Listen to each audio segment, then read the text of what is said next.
Sigurado ka ba si Amira ang gumawa na ito sa'yo? Opo, Tito.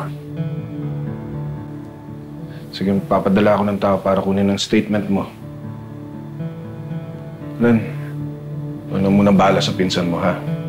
Opo.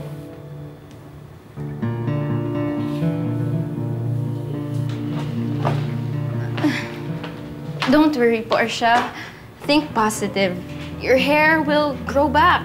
For now, pwede ka muna mag-wig at yun yung maging fashion statement mo. Really, Maxine? Think positive?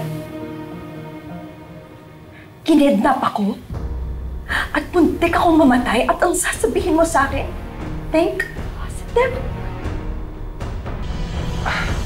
Alam mo, tama si Portia.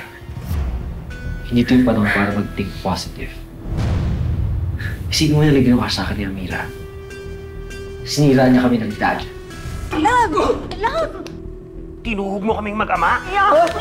Pinawi niya sa akin yung sasakyan ko, yung kondo ko, yung credit cards ko. Isa-isa niyo na tayo.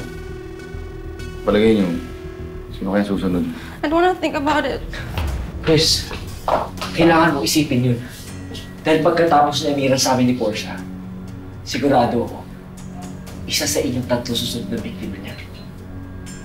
Di naman importante kung sinong susunod eh. Tanggapin na lang natin na gumaganti na si Amira sa lahat na nagawa natin sa kanya noon. Di bale. Sigurado ko, hindi pa palang pasinito prank yung ginawa ni Amira kay Portia. Siyempre, tutulungan din siya ni Papa.